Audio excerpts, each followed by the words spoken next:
At Starbound, we tell stories the human way, not with artificial voices or AI slop. In the end, what's HFY without humanity? Subscribe to keep it this way. My name's General G. Let's begin. It was just another normal day for Councilor Vitik. He had finished consuming the purple concoction his species enjoyed in the mornings, despite everyone else in the council despising it, and was about to step into the council chamber for what he expected to be another boring day. But the moment he entered, he froze mid-step, halted by the reptilian president's voice ringing through the room. "They're attacking Earth! Are they insane?" Vitik's short facial tentacles, which had been swaying leisurely with his forward momentum, stopped cold along with his body. Each of the 6 sensory appendages hung suspended in the recycled air of the chamber, trembling as his mind struggled to process what he was hearing. Attacking Earth? The thought seemed absurd, impossible even. No one attacked Earth, not anymore. Not since the humans had joined the galactic community and made their capabilities abundantly clear. Even frozen as they were, his tentacles performed their primary function as they should. Those little sensorial organs detected unusual chemicals in the air, fear hormones that his purple eyes couldn't see, but that he knew had just been released into the atmosphere by all species who had heard the reptilian president's words. The pheromone signature was unmistakable, a cocktail of terror, disbelief, and the sharp tang of adrenaline analogs from a dozen different biologies. It was the smell of a chamber full of beings who had just heard something catastrophic. Vitik's eyes darted around the circular room, taking in the reactions of the assembled councilors. The avians, 3 representatives from the Karish Federation, were huddled together, their crests fully extended in agitation, their beaks opening and closing rapidly as they exchanged whispers of confusion, their heads bobbing and weaving in that peculiar way that indicated extreme distress among their kind. Even the Lanib were reacting, and those strange insectoid centipedes rarely showed emotion in ways other species could easily read. But Vitik had spent years learning their subtle tells, and right now their antennae were turning from side to side in quick, jerky movements, a story of confusion and concern that he could read as clearly as if they'd spoken aloud. Their segmented bodies had gone rigid, multiple legs planted firmly on the chamber floor, and their compound eyes seemed to glitter intensely in the chamber's artificial light. Finally, Vitik turned his full attention to the reptilian president, Sarith, who stood at the center of the chamber on the raised platform reserved for whoever was chairing the session. Vitik's vocal sac inflated as he prepared to speak, his tentacles now hanging limp with shock rather than frozen in surprise. "Mr. President," Vitik said, "forgive my late arrival, but I must ask, who are the species crazy enough to attack Earth?" He felt that weird, disorienting sensation that came from catching an important conversation in the middle without knowing the full context, like being dropped into cold water without warning. The chamber fell into an even deeper silence. Vitik could still hear the constant noise of the environmental systems, but little else. Every eye, compound or otherwise, was now fixed on him. The fear smell in the air intensified, and Vitik's tentacles tensed involuntarily as they detected a new component, pity. They were feeling sorry for him. But why? Sarith, the reptilian president, stood motionless at the center of the chamber, his scaled form imposing, making his green and bronze hide shimmer. The president's vertical pupils contracted to thin slits as he turned to face Vitik directly, staring deep into his eyes, without saying a word for just a moment that seemed to stretch into eternity. When Sarith finally spoke, his voice was gentle, almost apologetic, and that terrified Vitik more than anything else could have. "Your species, Vitik," the president said without hurry, each word carefully enunciated. The Triv, not your whole species, but just that troublesome faction that you are well aware of." Vitik felt as though the floor had dropped away beneath him. His three-chambered heart seemed to stop beating entirely for several seconds. His facial tentacles went completely rigid, standing straight out from his face in the Triv equivalent of a human going pale. No, they wouldn't. They couldn't be that insane. The president paused, his forked tongue flicking out briefly to taste the air. Then he continued, "They are on their way right now with the entire Second Fleet. Your leaders were unable to stop the Triv Supremacists, and now they are evacuating your homeworld. Afraid the humans will misunderstand this as an official attack from your species. They told me to bring you to safety or to hide you, Vitik. I'm sorry." The chamber erupted into chaos. The avians burst into loud, screeching calls that made Vitik's auditory membranes ache. The Lanib's antennae went wild, their segments undulating in waves of agitation. Representatives from the other species began talking all at once, their voices blending into an incomprehensible cacophony of alarm and speculation. But Vitik heard none of it. His mind had gone somewhere else entirely, racing through possibilities and implications at a frantic pace. The Supremacists. Of course it was the Supremacists. That faction had been a thorn in the side of reasonable Triv for generations, always preaching about the supposed superiority of their species, about how they deserved a greater role in galactic affairs, about how they had been unfairly marginalized by the weaker species who feared their natural warrior prowess. Vitik had always known they weren't exactly right in the head, that their rhetoric was dangerous and their worldview was fundamentally flawed. But he had never imagined that they were crazy enough to attack Earth of all places. Earth! The homeworld of the species that had ended 3 separate wars just by showing up.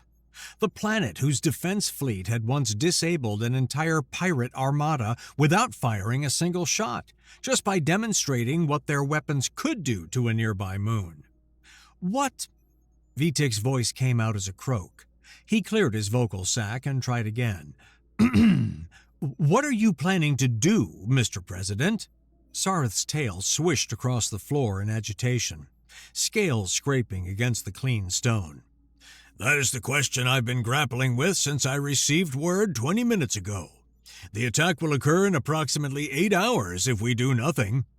Vitik looked around the chamber again, really seeing the other councilors this time. The utter silence that had fallen after the initial outburst was somehow worse than the chaos had been. The avians were looking at him with what was obviously pity. The Lanib had stopped their agitated movements and now stood in perfect stillness, which in their body language indicated deep thought or profound sadness. Even the few mammalian representatives present, beings who normally struggled to read Triv emotions, were gazing at him with expressions that clearly conveyed sympathy. They were already writing off his species. They thought the Triv were doomed. "I am considering hiding you, Vitik," Sareth said, his voice pitched low enough that only those nearby could hear. "The humans are relatively new to the galactic community despite their obvious capabilities. I'm not certain how they will react to having their planet attacked. Based on the rumors from that area of the galaxy, your species is under serious risk of being completely wiped out if the humans decide to retaliate against all Triv rather than just the Supremacists." Vitik felt a chill run through his body, making his skin ripple with involuntary color changes. Blue-gray patches of fear appearing across his normally teal-colored hide. His personal opinion was that the humans wouldn't be that unreasonable, that they would understand the difference between a rogue faction and an entire species. But even as he thought it, doubt gnawed at him. What did he really know about human psychology? They were strange beings, these descendants of Earth, simultaneously capable of remarkable compassion and terrifying ruthlessness. They had given medical aid to former enemies and granted generous trade agreements to species that had initially met them with hostility. But they had also demonstrated a willingness to use overwhelming force when they felt threatened, and their definition of proportionate response was apparently very different from most species' understanding of the term, and they had made it clear to the whole galaxy that touching Earth was crossing a dangerous line in more than one instance in recent years. Still, hiding felt wrong. It felt like cowardice, like abandoning his species to their fate while he cowered in some hidden bunker somewhere. "There has to be another solution," Vitik said firmly, his tentacles finally beginning to move again, curling and uncurling with determination. "Hiding accomplishes nothing. Even if I survive, what about the billions of other Triv who had no part in this insanity? What about our children, our elderly, our artists and scientists and farmers who want nothing to do with the supremacist delusions?" Murmurs rippled through the chamber. Vitik could hear fragments of conversation, suggestions whispered too quietly to make out, debates conducted in hushed tones. But no one spoke up loudly. No one voiced an alternative solution. They were all too afraid, too convinced that there was nothing to be done, that the Triv were simply doomed, and the best anyone could do was try to minimize the collateral damage. Vitik felt something hot and sharp ignite in his chest. Anger, yes, but also determination. He hadn't spent 30 years of his life working for peace, building bridges between species, advocating for cooperation and understanding, only to give up now, when his own people needed him most. The Supremacists might be fools, but that didn't mean every Triv should pay the price for their folly. His mind went to work on the puzzle, examining it from every angle, with the same analytical precision that had made him an effective counselor. The problem: a Triv fleet was heading toward Earth with hostile intent. The humans would likely detect them soon if they hadn't already. Once the attack commenced, or even once the intent became clear, there would be consequences, potentially species-ending consequences. The solution, therefore, was simple in concept if difficult in execution: prevent the attack from ever happening. If the Supremacists never reached Earth, if their fleet was stopped before they could fire a single shot at a human target, then there would be no attack to retaliate against. The humans might never even need to know it had been attempted. The idea crystallized in Vitik's mind with sudden, sharp clarity.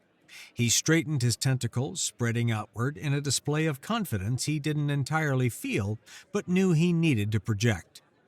"Mr. President," he said, his voice ringing out clearly across the chamber, silencing the whispered conversations. "I propose that we intercept the Supremacists before they arrive at Earth and destroy their fleet. This way, the humans would never know they were the target of an attack, and all our problems would be solved, at least for now." Sareth's head tilted to one side, his serpentine neck curving gracefully. His eyes narrowed, pupils dilating and contracting as he considered the proposal. "It's a bold idea, Vitik. Bold enough that it might even work. But," he shook his head, "we wouldn't be able to deploy the Joint Council fleet fast enough and still intercept them before they reach Earth's defense perimeter. Even if we scrambled every available ship right now, the Supremacists have a head start, and they're apparently using a higher-risk FTL trajectory that trades safety for speed. We'd be at least 3 hours too late." Vitik's tentacles tightened, coiling against his face in frustration. 3 hours. In 3 hours, the Supremacists would emerge from FTL travel within striking distance of Earth. In 3 hours, they would make their intentions clear, and the humans would respond. In 3 hours, his species' fate would be sealed. Unless... Vitik's eyes darted to the Lanib section of the chamber, where the insectoid centipede representatives stood in their characteristic cluster formation. His mind raced through everything he knew about their species, their culture, their military capabilities. The Lanib were not as flashy as some species. They didn't boast about their fleet strength or display their weapons at every opportunity. But Vitik had paid attention over the years. had listened carefully to the things they didn't say as much as the things they did. The Lanib maintained a sizable portion of their fleet always deployed, always ready, scattered throughout the galaxy in a defensive network that they claimed was purely for merchant protection and anti-piracy operations. Their semi-hive leadership structure, where individual Lanib could communicate instantaneously with others of their kind through unknown means, allowed them to make decisions and coordinate actions far faster than species who relied on conventional communication methods. If any species could scramble a fleet fast enough to intercept the Supremacists, it was them. But asking them to risk their ships, their people, in a battle to save Vitik's species from the consequences of their own faction's actions? That was asking for an enormous favor, one that Vitik had no right to expect would be granted. Except, he and the Lanib Councilor had worked together for years. They had collaborated on trade agreements, environmental protocols, cultural exchange programs. They had shared meals, or at least sat together while each consumed their species' appropriate nutrition, and talked about everything from philosophy to art. Vitik had even learned some of the Lanib's language, or at least the simplified version that they used for communication with other species, and had always treated them with the respect and genuine interest that too many counselors failed to show. He had to try. Vitik's eyes narrowed with determination as he turned fully toward the Lanib delegation. The lead representative, the one the others called Asib, though Vitik knew that was actually a title rather than a personal name, stood at the center of their group, antennae still moving in that contemplative pattern. "Asib," Vitik said, his voice steady despite the fear thrumming through his body, "I know that your species maintains a sizable portion of your fleet always deployed. I know that your leadership structure allows you to act as one, to make decisions and coordinate responses faster than any other species represented in this chamber." He took a step forward, then another, until he just stood a few meters from the Lanib delegation. Then, in a gesture that caused gasps from several of the other counselors, Vitik lowered himself to the floor in the prostrate position of his species, all 6 tentacles spread flat, his body pressed low, his eyes closed in supplication. "In the name of our friendship," Vitik continued, his voice now thick with emotion, "in the name of the trust we have built over these years of working together, I am asking you, begging you, if you can help me and my species this once. Help us deal with the individuals who are risking the existence of our entire species. I know I have no right to ask this of you, that the sins of those idiots are not your burden to bear, but I am asking anyway, because I have nowhere else to turn, and because I believe that you understand better than anyone what it means to be misjudged based on the actions of a few." The silence that followed was absolute. Vitik kept his position, vulnerable and exposed, waiting. He could feel the weight of every gaze in the chamber, could sense the shock and surprise radiating from the other counselors. Prostration was not something Triv did lightly. It was a gesture of complete submission, of placing oneself entirely at another's mercy. Through his closed eyelids, Vitik detected changes in the light patterns, subtle shifts that told him the Lanib were moving. He heard the clicking of their many legs against the floor, the whisper of their antennae brushing against each other. The Lanib delegation was forming a circle, he realized, turning inward to deliberate among themselves in that way they had when facing important decisions. Long seconds passed, then minutes. The whole chamber remained focused on the Lanib, barely breathing, waiting to see what they would decide. Vitik's heart beat so fast he thought it might burst from his chest. His muscles ached from holding the prostrate position, but he didn't move, didn't give even the slightest indication that he might withdraw his plea. The Lanib suddenly stopped moving. Their circle broke apart, and they turned as one to face Vitik. The lead Lanib stepped forward and spoke. Councilor Vitik, Asib said formally. please rise. You need not humble yourself before us. Vitik slowly lifted himself from the floor, his tentacles trembling. He met Asib's compound eyes, hundreds of tiny lenses that reflected his own image back at him in miniature. We have discussed your request. Asib continued, his antennae now held perfectly still in a posture that indicated serious intent. We are willing to help, but we have two conditions that must be met. Hope surged through Vitik like electricity. Conditions he could work with. Conditions meant negotiation, meant possibility, meant that the Lanib hadn't simply dismissed his plea out of hand. What are they? Vitik asked. Name them, and if it is within my power, I will see them fulfilled. The first condition, Asib said, is that we must have the explicit support of President Sarith and, by extension, the Council itself. We will not act unilaterally in a matter of such grave importance. If we are to prevent this attack and potentially engage in combat with Triv ships, we must do so with the full backing of the galactic community. Before Vitik could even begin to formulate a response, Sarith's voice rang out from the central platform. You have it, the reptilian president declared, his voice firm and clear. Speaking as the duly elected president of this council, I give you my full support. The Lanib will be acting not as an individual species pursuing their own agenda, but as agents of this council's collective will. Let the record show that we are unanimously in favor of preventing this catastrophic attack by any means necessary. A murmur of agreement rippled through the chamber. The avians clicked their beaks in approval. The mammalian representatives vocalized their assent, and even the more reticent species indicated their support through various gestures and vocalizations. Vitik felt relief wash over him, but it was tempered by the knowledge that there was still a second condition. He turned back to Lanib, waiting. And the second condition? He asked. Asib's antennae tilted forward, pointing directly at Vitik in a gesture he had learned indicated focus and intensity. We want you to come with the fleet, Councilor Vitik. We want you to try to convince that faction to surrender, to give up their foolish attack before we are forced to destroy their ships and kill our fellow sapient beings. The request hit Vitik hard.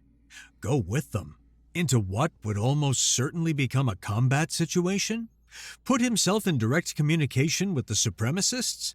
The very faction that had always viewed him as a traitor to his species, a weakling who pandered to aliens instead of fighting for Triv dominance. His mind raced through the implications. The Supremacists hated him. Their propaganda broadcasts had named him specifically as one of the race traitors who were holding the Triv back from their supposed destiny. If he tried to convince them to surrender, they would likely laugh in his face, or worse, see it as a confirmation that he was working against his own species.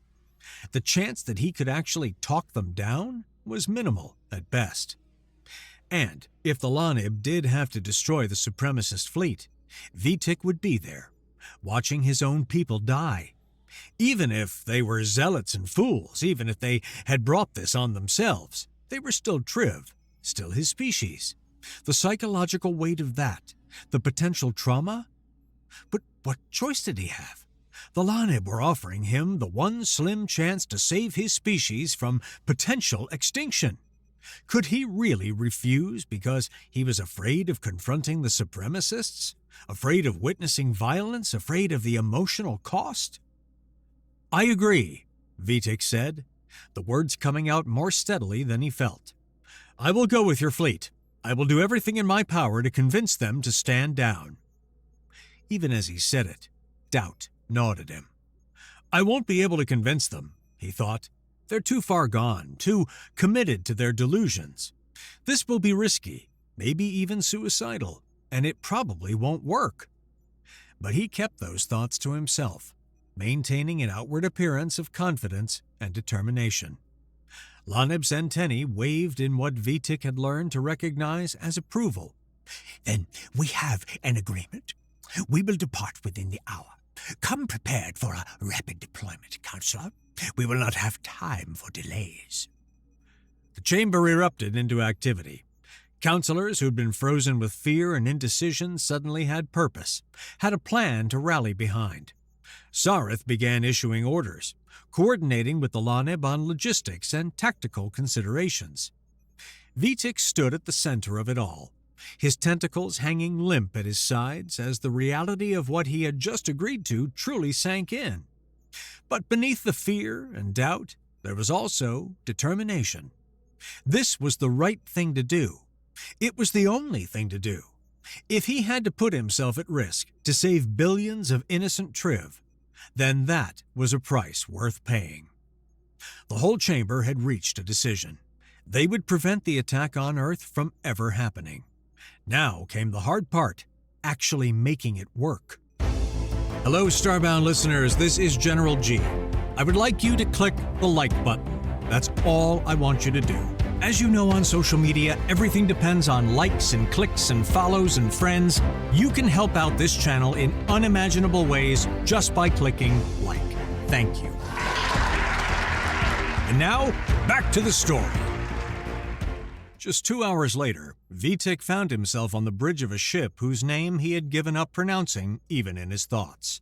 The Lanib language was extremely complex, and their ship designations were particularly challenging for species without the proper vocal structures.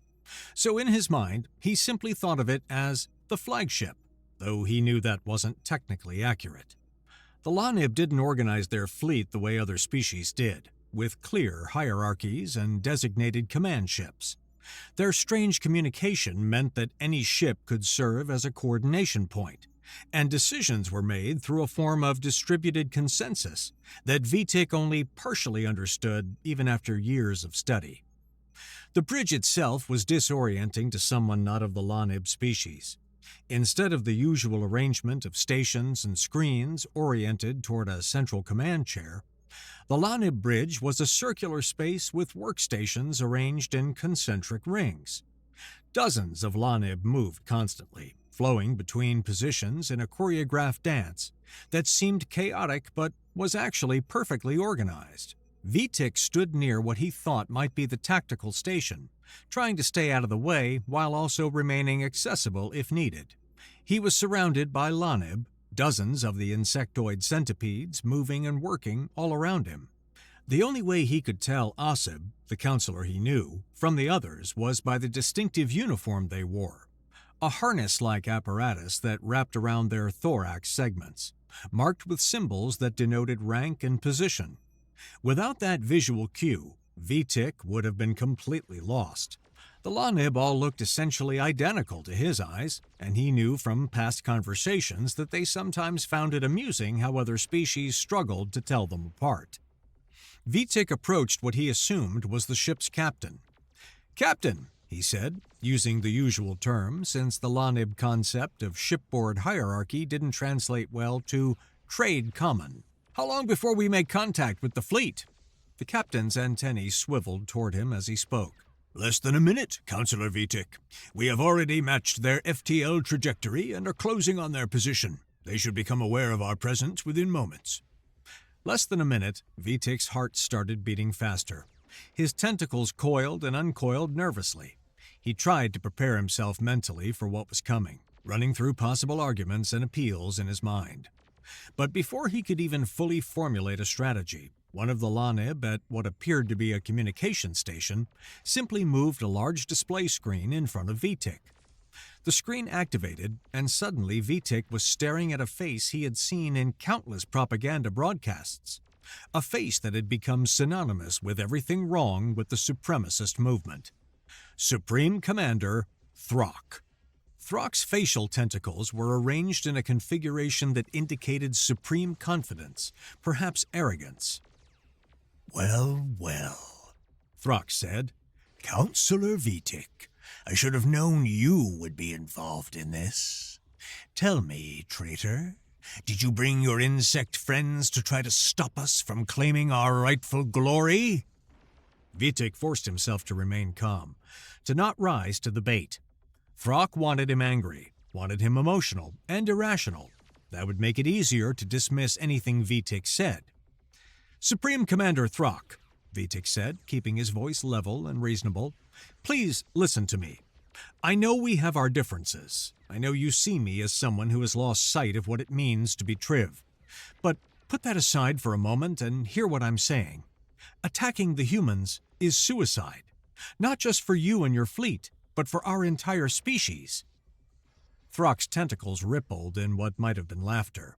Suicide? No, Counselor, this is survival. This is the only path forward for our species. For too long we have allowed ourselves to be marginalized, to be treated as equals with species that are clearly our inferiors. The humans understand strength, respect power.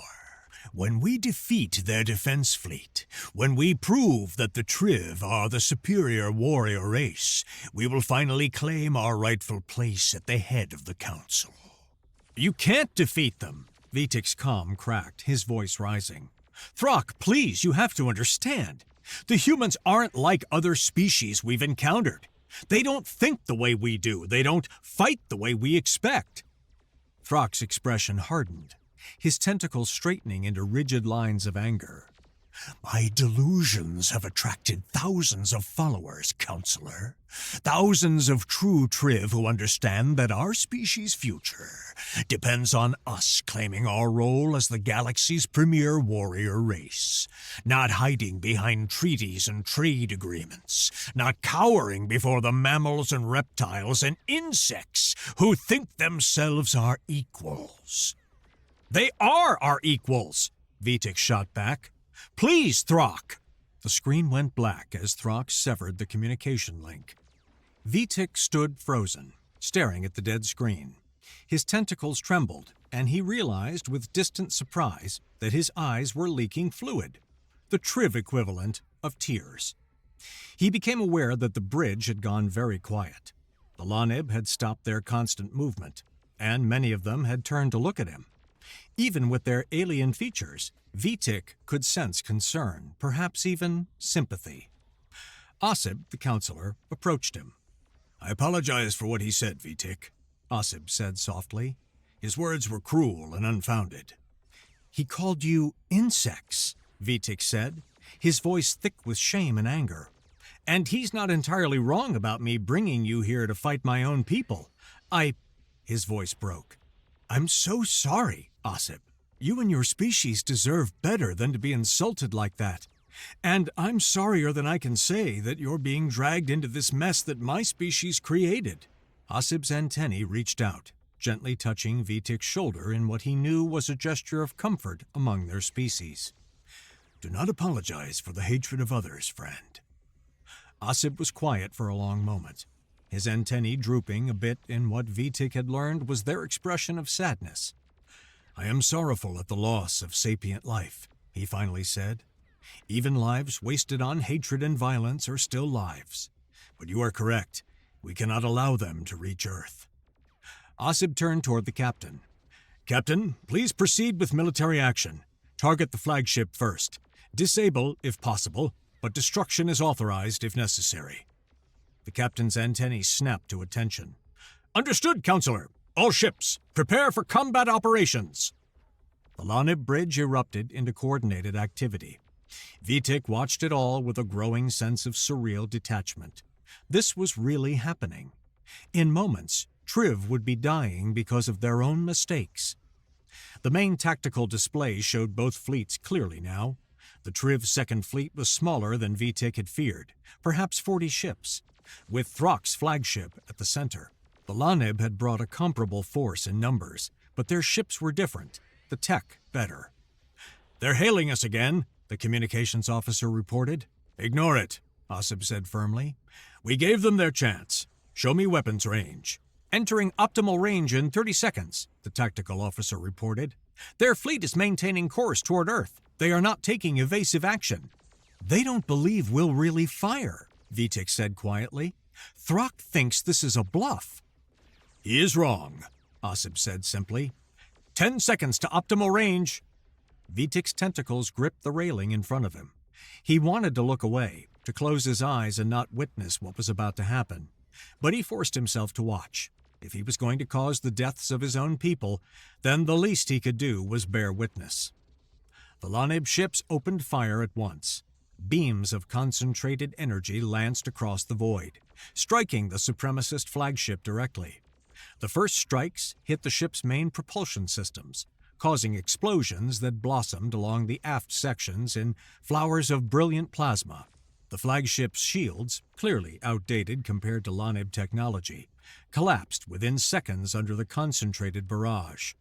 Secondary batteries targeted weapons emplacements, and Vitik watched as defensive turrets erupted in cascades of sparks and molten metal. Within seconds, the flagship was crippled, venting atmosphere in multiple locations, and tumbling slowly through space as its guidance systems failed. On the tactical display, Vitik could see the life signs indicators fluctuating wildly. His people were dying in that metal coffin. Their lives ended because they had followed a madman's dream. The rest of the fleet reacted with chaos. Some ships broke formation, engines flaring as they attempted to scatter in different locations. Others charged forward with suicidal bravery, apparently intent on taking down at least some of the Lanib ships before they were destroyed. It was pitiful to watch. Those beings who were bold enough to attack Earth, dying because of their own delusion after accomplishing nothing at all. The entire battle lasted less than 8 minutes. When it was over, the Supremacist Second Fleet existed only as scattered wreckage and disabled hulls. Throck's flagship was a gutted shell, its reactor dead, its hull breached in dozens of places. Vitik stared at the sensor readout that confirmed what his hearts already knew. No life signs detected in the command sections. Throck himself was almost certainly dead, killed in the initial strikes. Vitik felt numb, empty. It was over. The Supremacists had been stopped. Earth would never know it had almost been attacked. His species was safe. But the cost? Life pods, Vitik said suddenly, his voice hoarse. Are there survivors? The tactical officer's antennae swiveled.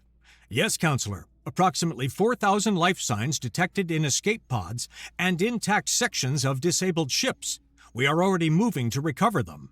4,000 survivors out of a fleet that had probably carried 12,000. So many dead. So much waste. The survivors will be returned to Triv authorities, Asib said quietly. Thank you, Vitik whispered, for everything. For helping, for stopping this madness, for being willing to risk your people to save mine.